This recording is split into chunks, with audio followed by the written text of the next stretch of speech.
Welcome to Louder Than Green, the show that spotlights the systems, tools, and stories behind purpose-driven businesses. Because when values and systems align, everything scales. We are Green That Dream, and we help businesses go beyond green by adding smarter systems that boost efficiency, profits, and real-world impact. From regenerative strategies to operational excellence, we're here for the businesses building better. So if you're ready to take your business to the next level or have other questions, please stick around and you can also head over to greenthatdream.com and contact us there for any questions. Alrighty, let's get into it. So what if ESG wasn't a buzzword, but a business advantage? In this episode of Louder Than Green, we are joined by Noah Miller, a former Army commander turned ESG tech entrepreneur and a powerhouse in the ESG and sustainability space. He's going to talk about how his company, Roe Impact, is helping businesses cut through the noise and get serious about sustainability. Today, we're going to dive into what's really holding companies back from meaningful impact, how to build systems that actually work, and why practical solutions, not perfection, are the key to radical change. So whether you're starting your ESG journey or already knee-deep in KPIs and net zero targets, this one's for you. Welcome to the show, Noah. It's great to have you here. Thanks for having me, Aimee. Excited to be here. Awesome. So why don't we start off today learning a little bit about you and describe how you, what your work looks like at Roe Impact and who do you serve? Yeah, well, first off, just want to thank you, Aimee, for having me and giving me the chance to talk about our work. So I myself have been a career ESG consultant and actively in the transition to becoming a tech entrepreneur. So what does that mean at Roe?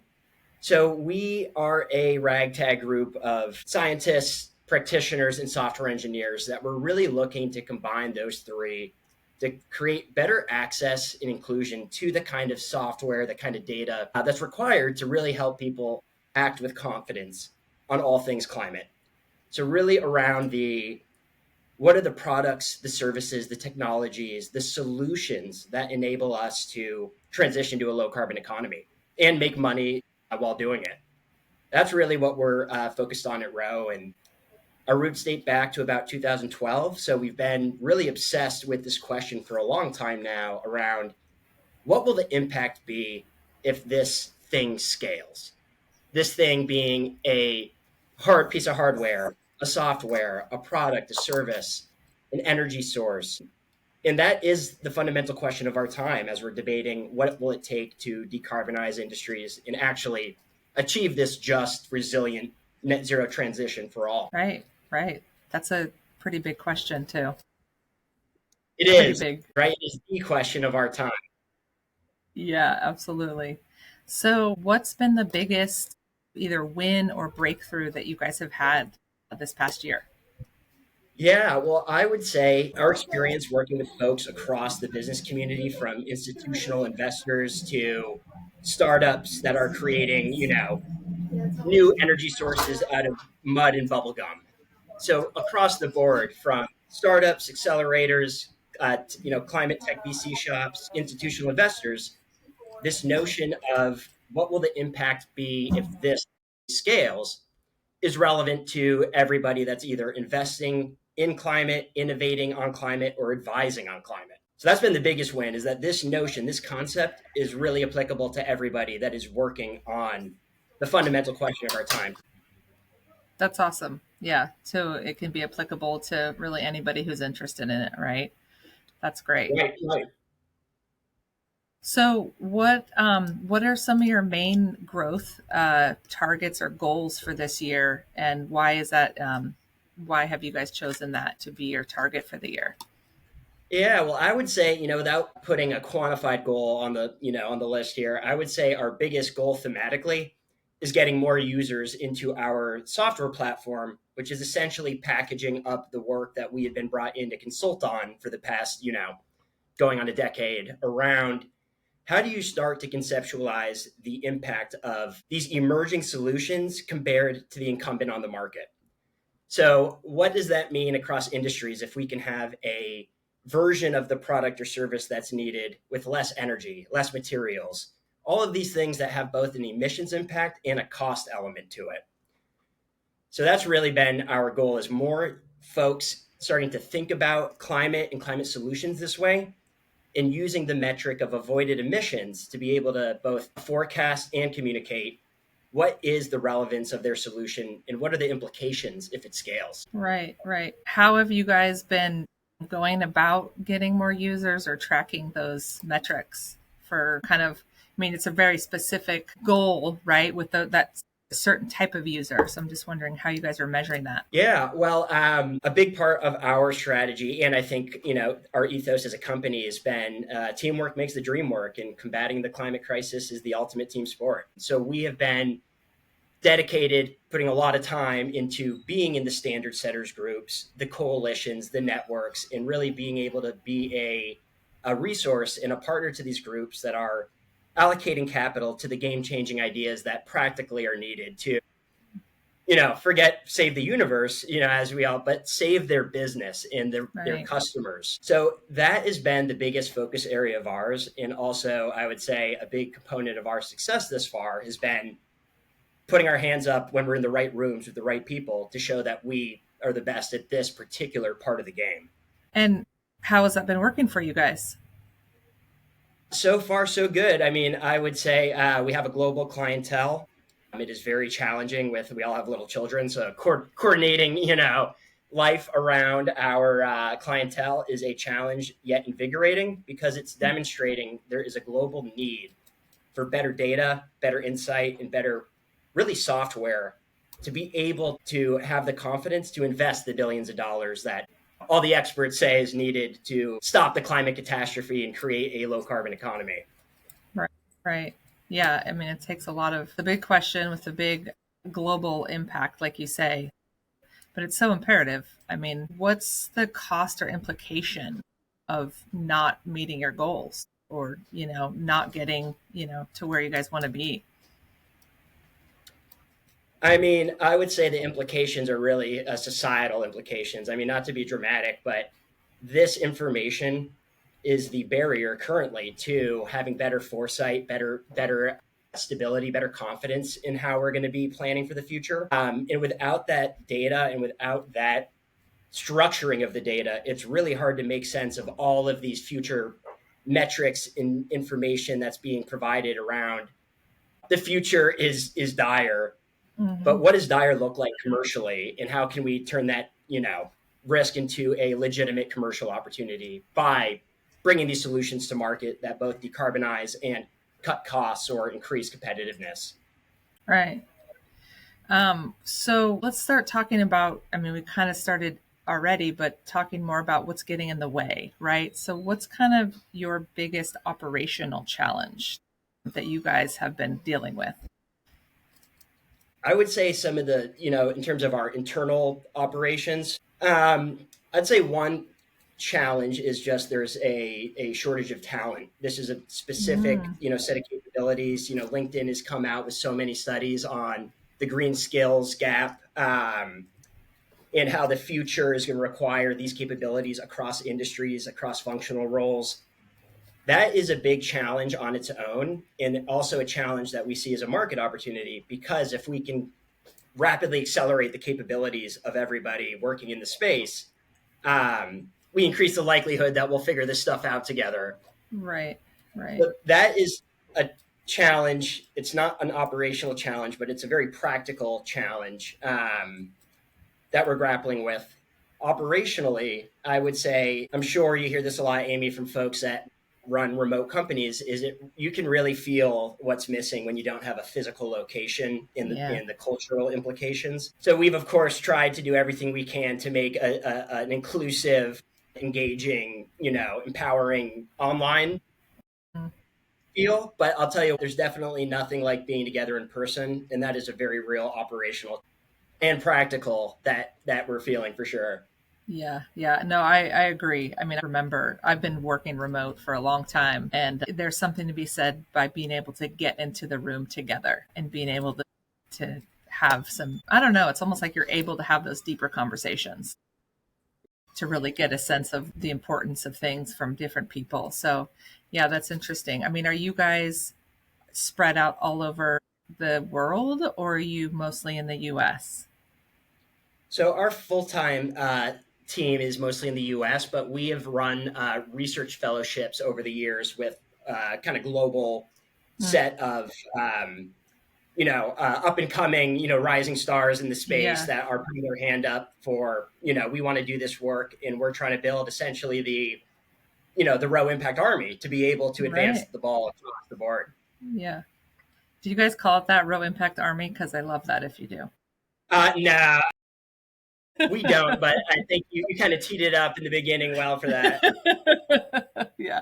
I mean, it sounds great and it makes sense. Perhaps a movement. Yeah, there you go. So, across your clients, what are some of the common gaps or missed opportunities when it comes to implementing like the ESG strategies effectively? What are some of the challenges with that?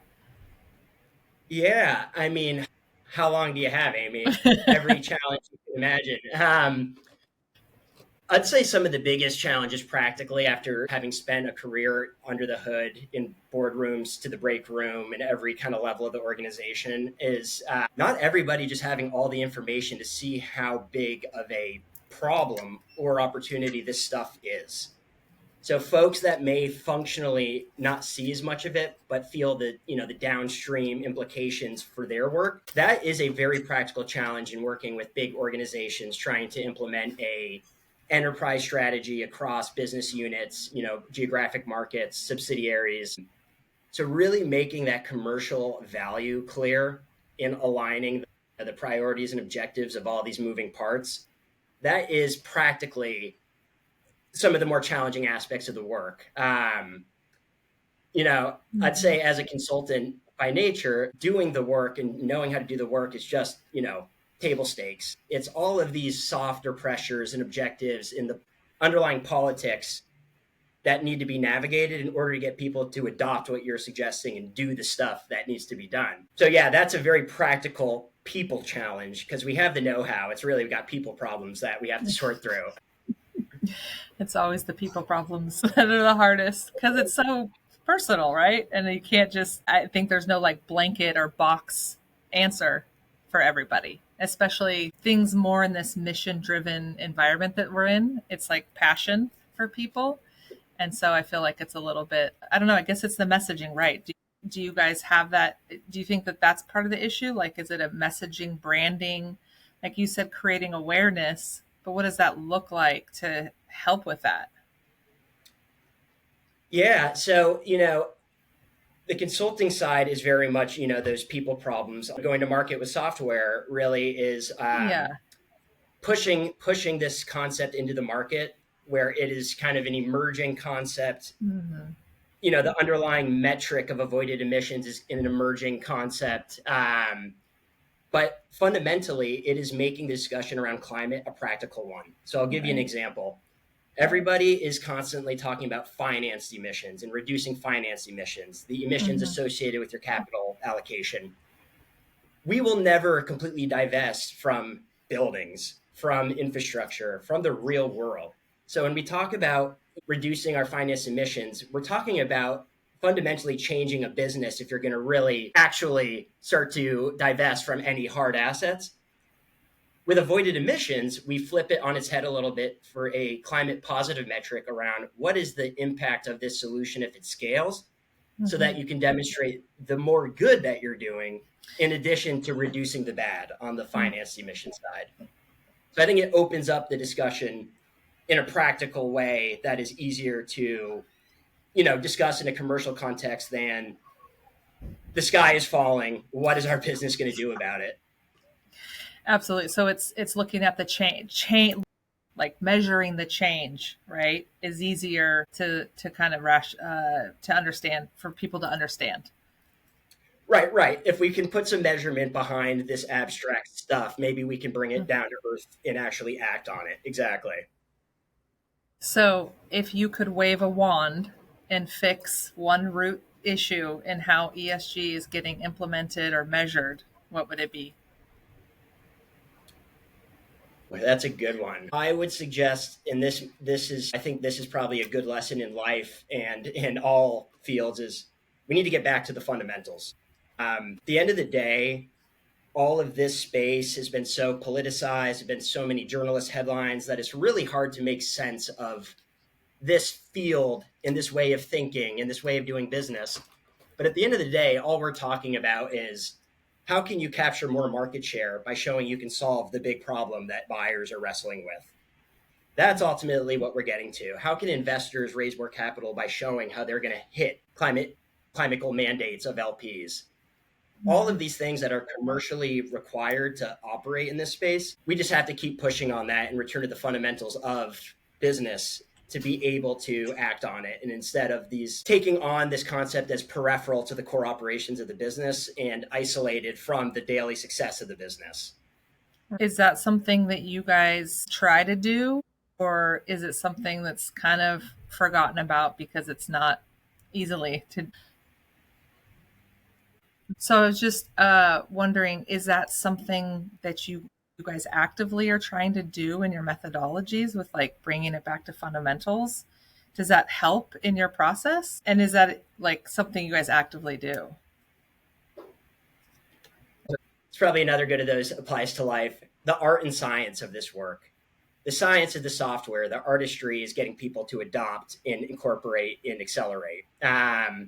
So although we're, the primary offering is a data platform and forecasting tool, the real work of integration, of implementation, of working with their leaders to fully embed this notion in their strategy in daily operations, that's where the work we were just describing really happens. Mm-hmm. Yeah. Okay. That makes sense. So what are some internal resources or processes that you feel are currently holding you guys back from kind of getting to your next level of growth? Yeah, I mean, we're a pretty small company. We've usually hovered around 10 people and then kind of ramped up with a lot of contracting teammates. But I would say, operationally, the biggest thing is at this point kind of knowledge sharing. At the end of the day, small teams, a lot of hats, a lot of places, people are kind of all over the place from a moment to moment standpoint. Mm-hmm. And there's so many moments that are happening in these, one-on-one sales meetings or these smaller group discussions that really closing the loop on the knowledge sharing is a critical challenge. And I imagine something that a lot of other remote kind of service provider folks deal with from so much going on, so many insights with every client, trying to share and make sure everybody's incorporating that into their work. Yeah. Yeah. Like making sure everybody's getting that memo. Exactly. Make sure everyone gets the memo. Yeah, no, I remember. I mean, even with all the tools we have, it can still be a challenge. I mean, you said you have one-on-one meetings. Like, is the one-on-one meetings more helpful, or is it? I'm just curious of what have you guys been finding that's been helping with that? In terms of addressing this knowledge sharing internally? Yeah, the gap. Well, we do have sort of like steering committees and advisory boards and things like that, where we Mm-hmm. have kind of scheduled time to unpack all of this. And it almost feels like it's never enough, right? Never enough time, kind of mind melding, sharing insights, incorporating it into, the platform. It's always an ongoing challenge. But these sort of scheduled committee meetings and really Mm-hmm. methodical, I would just say that our governance practices enable us to at least get close as we can to how a in-person company would operate. Mm-hmm. But yeah, no, it's certainly a challenge, Aimee, for sure. Yeah, yeah, no, absolutely. So I know that you're not just advising, but you're also building tools. Can you talk more about? I know you have your platform, but is there one system or dashboard or solution that you guys have developed that has a game-changing impact for clients? I think that's exactly what we've been focused on. And I'll give a little background that we are working with a group called the Prime Coalition, a network of impact investors and climate funds headquartered out of Boston and, global network. We were working with them over the years and still are on building the predecessor to Koi, which is our current tool called Mm-hmm. Crane. carbon reduction assessment for new enterprise. And that tool was the first of its kind to be able to forecast the potential impact of these emerging climate technologies. After working on that and seeing that there was a need to go further and that the clients were bringing us in to consult on top of that, that's what gave us the inspiration to roll out Koi, which is our current platform, which is essentially like the wish list of things we had for Crane, and bringing it to a level that folks no longer need, consulting on top of it, but they're actually able to do the work that a PwC or an EY or a McKinsey would do in this space because of the capabilities of the platform and all of that knowledge that's been packaged over the, past decade of doing this work. Yeah. Yeah, no, that's great. I mean, it sounds like it's really working well for you guys. When did you guys launch the platform? So we did a beta launch at San Francisco Climate Week of last year, 2024. As we were also releasing Crane 2.0 with the Prime Coalition. So there was a lot of, is this competitive? Is it complementary? And then we found that, it was more complementary in nature. And, I can't really divulge anymore on this, but there soon will be a singular tool to rule them all instead of two semi-competitive ones. Nice. That makes sense. And how has the implementation been going for clients? Are they really taking it on themselves? Is it a once they get the tool, they can use it themselves? Are you still, I mean, I guess I'm curious if it's changing your consulting work at all.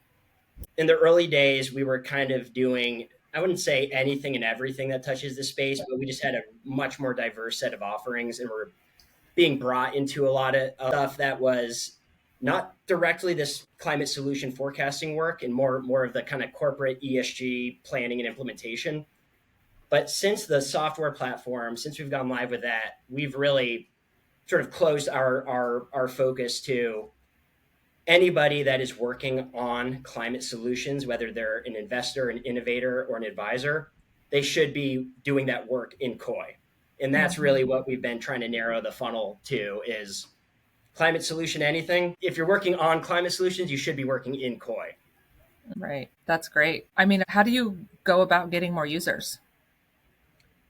Yeah, that is the question of the time for sure. A big part of getting more users is having wonderful discussions like this, Aimee. That's why I'm so grateful to you, to be able to share, the gospel on both what we're doing and the opportunity for other people to capture the moment here as we kind of move into the time of decarbonization of everything, because that's practically what's required and practically where the commercial opportunities are. So yeah, I mean, we just want people to cash in and allocate capital to the right solutions as we're making this transition. That's really the end game. Yeah, absolutely. So, I mean, a lot of businesses are collecting ESG data, right? But not necessarily using it effectively. Is this tool something that can help with that? And what are you still seeing misuses of data? Yeah, right. ESG data is a big term and can mean all sorts of stuff, right? It can mean your data, your suppliers' data. ES and G categorically. There's so many, all the issues that level up, which can make it feel really messy and distinct from the core of the business. And that's why we focused really on the offering of the companies. What are the technologies, products, services, software, hardware that they are bringing to market? And what are the climate implications of bringing those offerings to market? So it's a little more tangible in the market dynamics, transactions, and less around how do we extrapolate, the financial implications of a DEI program, a supplier engagement program, et cetera, where, there's a lot of extrapolations. You got to assume a lot, you got to pull a lot, and going away from those more esoteric metrics to how good is this thing going to be in the future in this industry if it scales? So it can actually inform go-to-market planning, communications, all the things that are required to move more product. Nice. Yeah, that sounds like it'll make a big impact just to help with efficiencies. So you guys, your team uses the phrase no BS ESG. What does that really mean in practice? So that's my personal phrase. That's my Okay. personal, that predates Roe. And I don't know if my partners would, I have a different tone than some of my partners, but the underlying theme there is this place is full of BS. And that was actually a comment early in my career that someone said to me that said, I love your approach because it's no BS. And the just ESG play on words, equitable approach to doing the Yeah. work. Um, but yeah, that's more of my personal MO.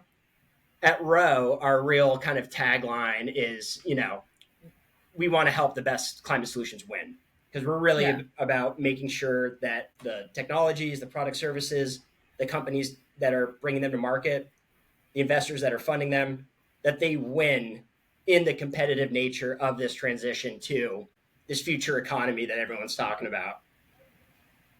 Gotcha. No, that makes sense. I mean, I like the no BS, but I appreciate the more politically correct, perhaps, term. But that makes sense, just being practical and realistic with all of what's being put out there. So, as we wrap up, let's take a look at what's next for you guys. What's one big opportunity in this space that most companies or leaders are sleeping on, maybe not really paying attention to? Great question. I think the number one thing is that a lot of folks bringing stuff, bringing again products or whatever it may be, they're offering to market. A lot of folks don't realize that they have a huge climate impact until they go through the assessment and they look at this data that we're structuring for them in the platform. That has been game changing for a lot of innovators that are able to win enterprise multinational deals by being able to demonstrate how they drive the reduction goals of these companies across the board. That's been pretty remarkable to see in practice. And we've, had a lot of clients, essentially have career, kind of company changing wins by being able to add that to the value proposition for these kind of six-headed hydras of the multinational publicly traded company. Nice. That's great. So, what project or initiative are you guys working on that you would like the listeners to know about, get involved, support? I think I know what it is, but I want you to reiterate what it is. So, what would we like listeners to be aware of that we're working towards? Yeah, what project or initiative that listeners can support or get involved with? Yeah, well, I would say if anyone out there in the ether is working on climate, you should be working in Koi, and I would definitely check that out. As a career consultant, it's the kind of wish tool that I wish I had in my earlier parts of my career.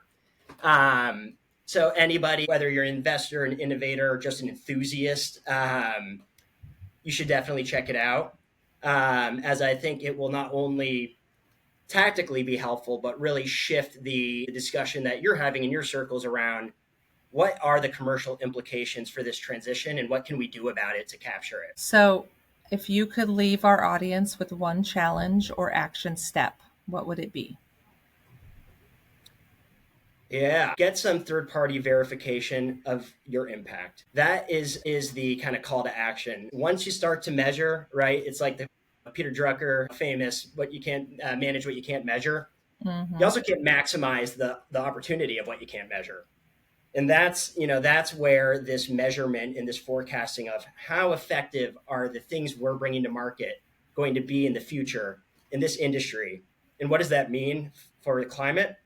That can be a changing illumination of the group to realize not only are we working on a great robot or widget or whatever, we're actually dramatically and positively impacting the climate along the way. Yeah, So check it out. absolutely. Thank you. That's awesome. I'm going to go check it out. All righty. Well, thank you so much, Noah Miller. We really appreciate having you Yeah, on thank you our for having me, show. Amy. Yeah, this is very helpful, and I learned so much with you. And we'll definitely be sharing your information with everybody. So thank you again.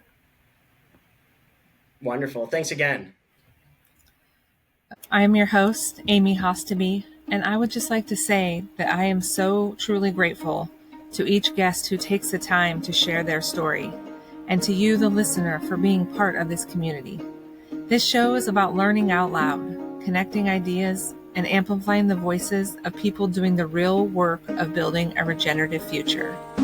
Let's keep turning up the volume on smart systems, bold ideas, and the businesses shaping what's next.